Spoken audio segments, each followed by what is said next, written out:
We should go on, I think, with what we were talking about the last 3 meetings here.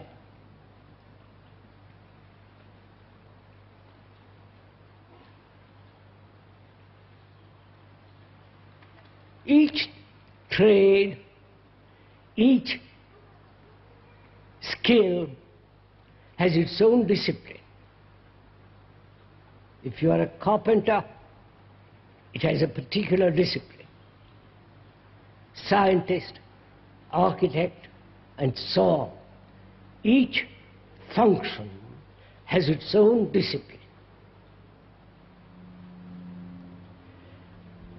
And human beings throughout the world are used to this idea of discipline, not only in the technological field, but also in the psychological realm.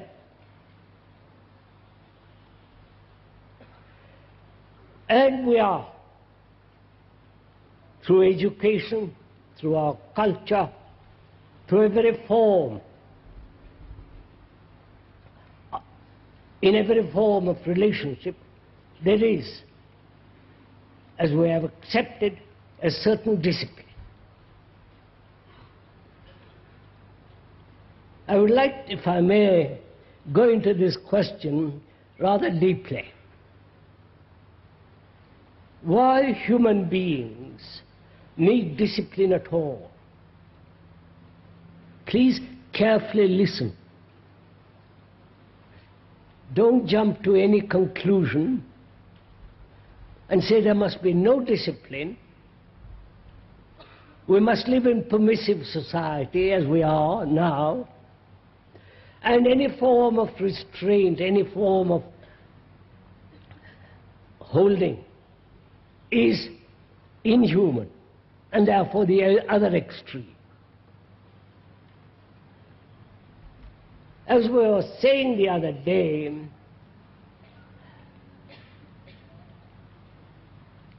we must all have the capacity not only to be able to listen, to observe together, but also think together, which apparently is much more difficult. Because we are so trained through our religion, through our culture, to think individually, separately.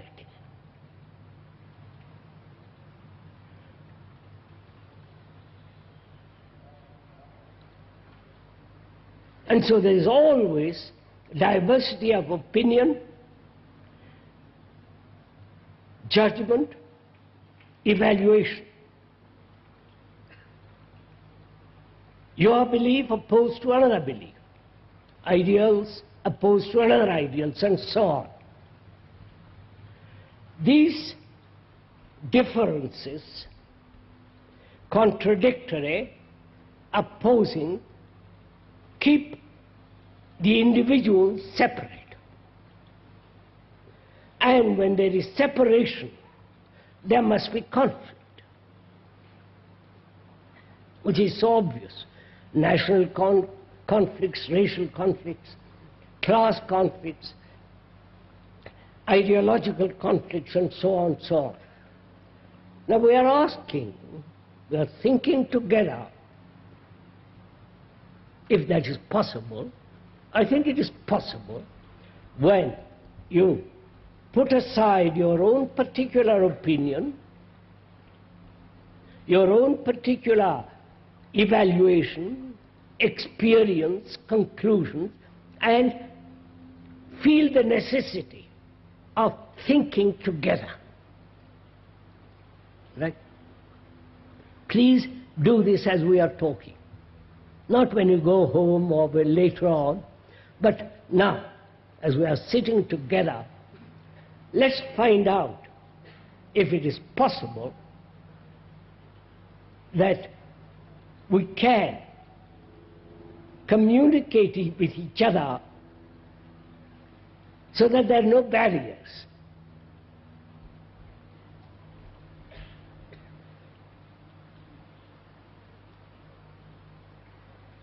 The speaker is only sitting on the platform not to assume any authority, but it's convenient because you can all see the man. That's the only reason he's sitting on the platform.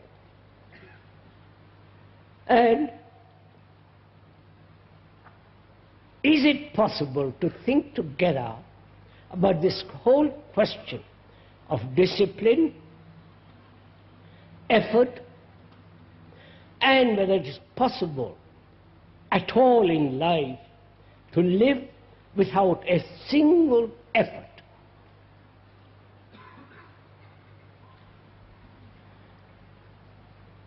Effort means strife, struggle to become something, to achieve something, not only in the psychological realm, but also in the physical realm. Is it possible to act without effort? To have a relationship with each other in which there is no strife whatsoever between two people, and no conflict within oneself? To think clearly without the determination to think clearly, all that implies conflict. Can we together think out this question, and as we are thinking it out, eliminate as we are going, so that we can together put aside, through our clarity of perception, clarity of hearing, clarity of thinking, that very movement sets aside the contradictory elements. That's what we're going to discuss this morning, if we may.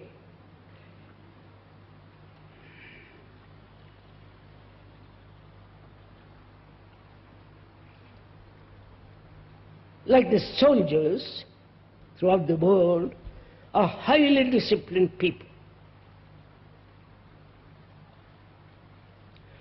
And that very discipline encourages violence. I don't know if you've not thought about this. A soldier is trained day after day, month after month, suppressing his personality, suppressing his desires, conforming to a pattern, and there's this very, very strict discipline. And that discipline, when it is in action against somebody, it is violent. That is war, obviously. The word discipline means to learn.